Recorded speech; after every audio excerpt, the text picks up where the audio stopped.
Yo, j'espère que tu vas bien. Je sais plus faire de vidéos. Ça, ça fait un bail que j'ai pas fait de vidéo, donc je sais plus faire de vidéos. J'espère que toi ça va. J'espère que tout se passe bien dans ta vie, que les choses avancent dans ton sens, que t'es heureux, que t'es aligné avec ce que tu veux faire, que t'as des bonnes personnes autour de toi, que t'arrives à pas trop en chier, parce que c'est pas toujours facile. Mais si tu fais de ton mieux, si tu essayes de grandir, d'écouter les messages que la vie t'envoie, la plupart du temps, ça se passe bien. Je connais des gens qui vivent des trucs assez hardcore. Tu sais, il y a un truc comme ça, au fur et à mesure que le temps passe, t'as des amis. Je sais pas si c'est le cas pour toi, mais moi j'ai des amis. Donc t'avances en âge et t'as des amis qui commencent à vivre vraiment des situations difficiles. On parle de maladie, on parle de tragédies un peu familiales, des gens qui perdent des proches, etc. Euh, donc t'as des gens comme ça qui vivent des trucs hardcore, mais souvent quand ils les regardent, ils en ressortent grandis. Et même si toi tu vis pas des trucs hardcore, tu vis sans doute aussi des challenges. Et souvent, quand t'as la bonne attitude envers ces challenges-là, voilà, que tu essayes de creuser, que tu te remets en question, que tu regardes à l'intérieur de toi, que tu essayes de vraiment agir d'un endroit de bienveillance et, euh, et sortir de l'ego aussi, souvent ça se passe bien. Bref, j'espère que ça roule. Et aujourd'hui, je voulais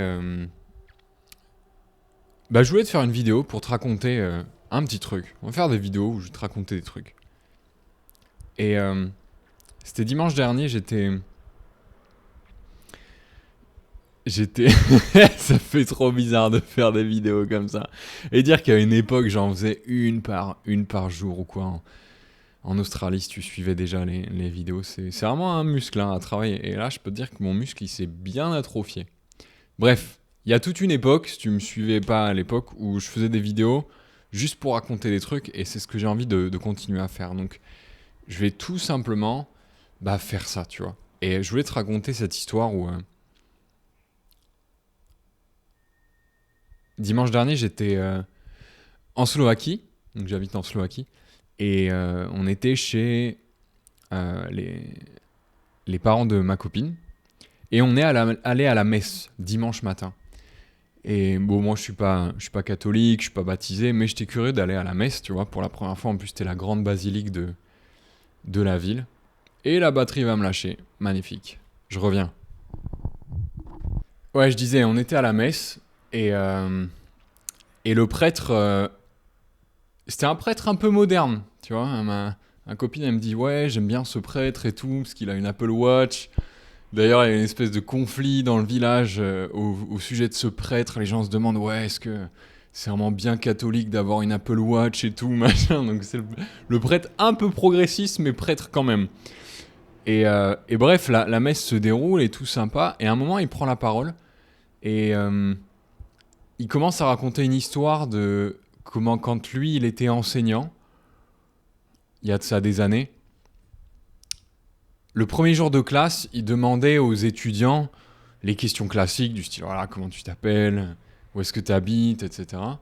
Mais qui demandait toujours une question un peu bonus. Et cette question, c'était dans quoi t'es bon, dans quoi t'es particulièrement bon. Et ça m'a interpellé quand il a dit ça parce que, tu vois, il essaye de te replacer un peu en cinquième, en quatrième ou même en troisième.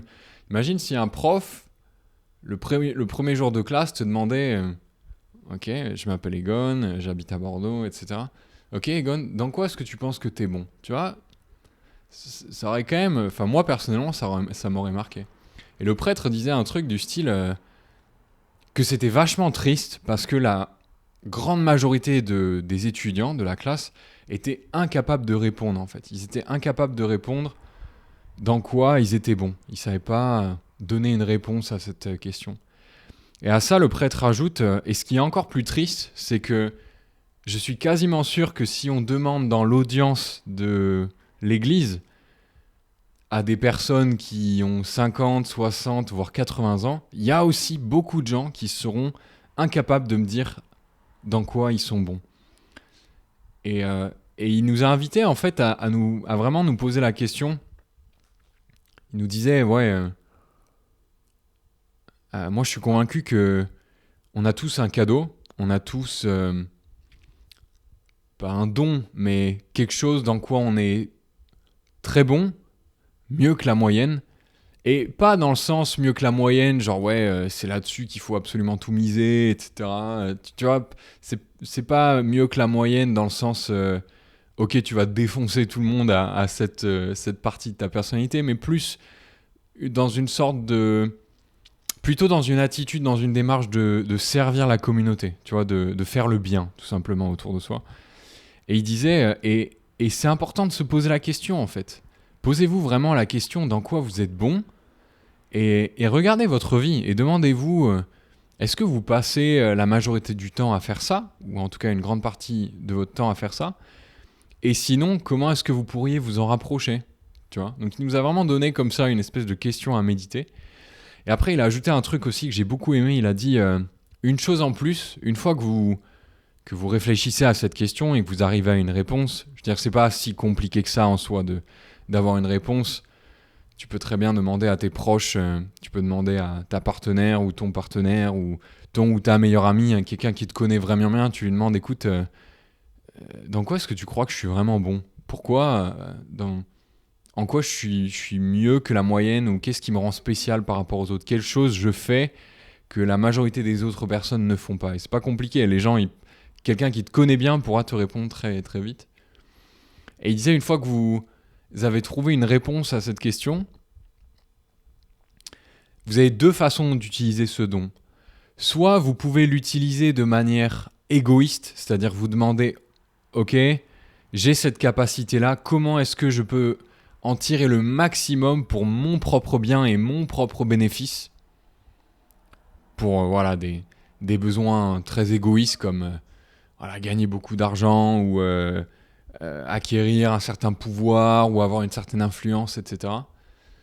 Et il disait, si vous faites ça, si vous utilisez votre don de cette manière-là, vous le remarquerez, la vie, c'est pas qu'elle vous mettra des bâtons dans les roues, mais vous aurez l'impression de mener une bataille un peu en sens inverse de la marche. Vous aurez l'impression de franchir, de gravir une montagne. Mais après, vous avez une deuxième façon d'utiliser votre don. Et cette deuxième façon-là, c'est de vous demander comment est-ce que vous pouvez servir la communauté. Comment est-ce que vous pouvez aider les gens autour de vous, tout simplement, tu vois. Et bon, je comprends parce que j'ai parlé de ça à un collègue après au bureau, il m'a dit évidemment que le prêtre il va te dire d'utiliser ton nom pour servir la communauté. Après la messe, il fait tourner la petite poche où tu mets les petites piécettes pour soutenir l'église, etc. Donc évidemment et tout. Et je peux comprendre que c'est la première réaction qu'on peut avoir, mais je pense qu'il y a un sens plus profond que ça. Je pense que c'est pas juste une question de vraiment littéralement servir la communauté et aider les gens dans son cercle proche à, comment dire, les aider au détriment de soi et de s'oublier, c'est pas ça. C'est aussi important, à mon avis, d'utiliser son don pour, bien sûr, se mettre en sécurité financièrement, à obtenir un certain confort, etc. Après tout, c'est ta force, donc autant l'utiliser pour toi. Mais je pense qu'il y a une question de juste milieu, en fait, que... je pense que c'est tout à fait possible de combiner les deux, tu vois. C'est-à-dire d'utiliser ce don que tu as, et ça peut être n'importe quoi. Peut-être que ton don, c'est faire rigoler les gens. Peut-être que ton don, c'est d'être super bon à la musique. Peut-être que ton don, c'est de savoir raconter des histoires. Peut-être que c'est, je sais pas moi, être super bon dans l'analyse de chiffres, dans la stratégie, dans l'organisation. Tu vois, t'adores faire des Excel, des petits budgets, organiser tes affaires, etc. Peu importe ce que c'est.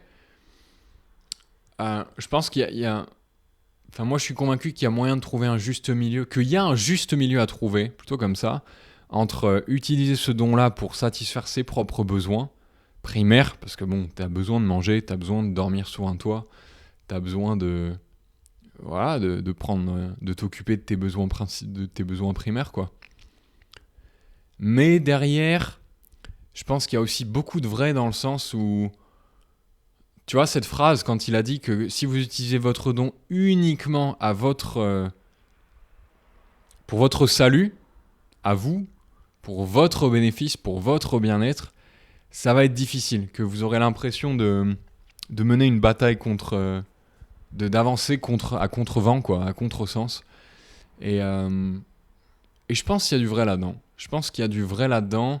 Je pense qu'il arrive à un moment dans, dans la vie où tu te rends compte que voilà, tu as des compétences, tu arrives à te mettre aussi à un certain seuil de confort, tu atteins une certaine situation, etc. Et après, tu sens que la vie, elle appelle de toi une forme de service désintéressé, tu vois. Une forme de...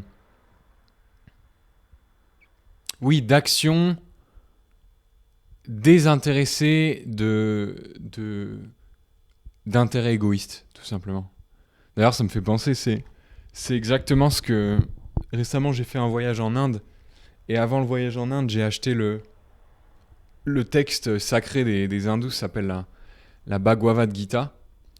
Et, euh, et contrairement à ce qu'on pense de la religion hindoue, et moi ça m'a étonné, tu vois, moi je pensais que les hindous, ils prônaient vraiment un peu l'histoire du Bouddha, c'est-à-dire le sage qui s'isole, tu vois, et qui vit vraiment une vie d'isolation et d'ascétisme, sans désir, etc. Et en fait, la Bhagavad Gita, elle dit tout l'inverse. Donc, je vais pas rentrer dans le détail de l'histoire, mais en gros, la Bhagavad Gita, c'est un dialogue entre, si tu veux, Dieu et un guerrier qui représente l'humanité. Et en fait, ce que dit Dieu à ce guerrier-là, c'est que c'est possible de vivre, d'atteindre l'illumination par l'ascétisme, par l'isolation, de vivre vraiment une vie de moine, etc. Mais que c'est pas forcément le chemin qu'il recommande, que lui, il recommande plutôt une vie de ce qu'ils appellent le karma yoga. Donc le karma yoga, c'est une vie d'union par l'action. C'est une vie d'action, si tu veux. C'est-à-dire c'est un homme qui fait partie de la vie, qui fait partie du monde, qui participe à la vie et qui, au travers d'actions désintéressées, euh, de, c'est-à-dire de performer une action, mais sans attendre forcément, sans avoir des attentes trop rigides sur le résultat de ton action ou de ce que tu vas obtenir. Ils appellent ça agir, c'est-à-dire agir mais sans attendre le fruit de l'action, tu vois. Et c'est vraiment ça qu'il recommande dans tout ce bouquin, et c'est ça qui m'a vraiment étonné. Bah tiens, tu vois là, j'ai tourné les pages du bouquin et j'arrive sur le chapitre où ça s'appelle, qui s'appelle Selfless Service. Et c'est vraiment ça le grand axiome de la Gita. Et j'ai trouvé ça marrant, tu vois, qu'un prêtre catholique parle de la même chose au final je suis sûr que quand tu t'intéresses aux autres textes, bon, j'ai pas lu l'islam, j'ai un méga exemplaire de la Bible en anglais que j'ai pas du tout lu, le Nouveau Testament, un gros pavé en reliure en or, tu vois, c'est la version King's James Version illustrée, le bouquin il est magnifique. Je l'ai pas encore lu, mais peut-être qu'un jour ça viendra, c'est un cadeau qu'on m'a offert.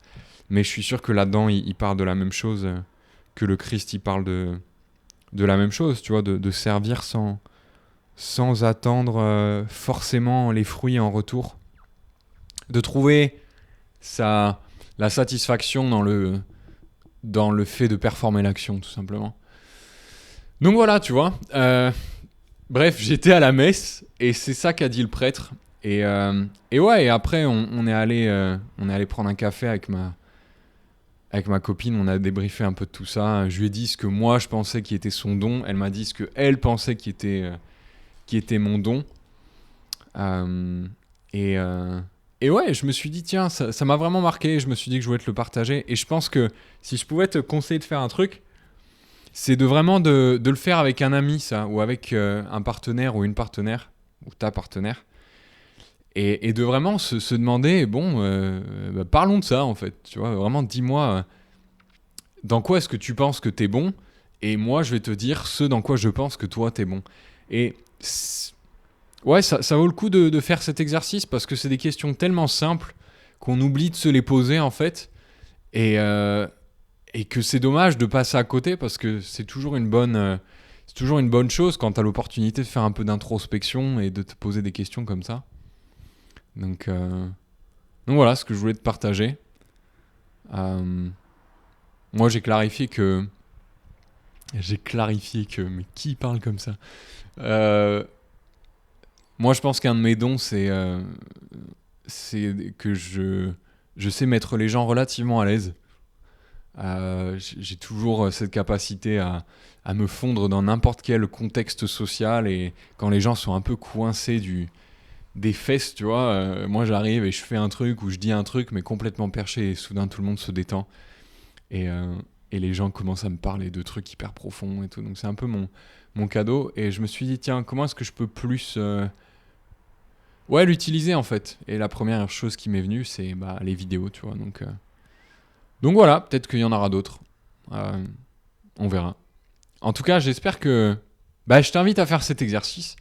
J'espère que t'as passé un bon moment ensemble, que ça t'a permis de déconnecter un petit peu.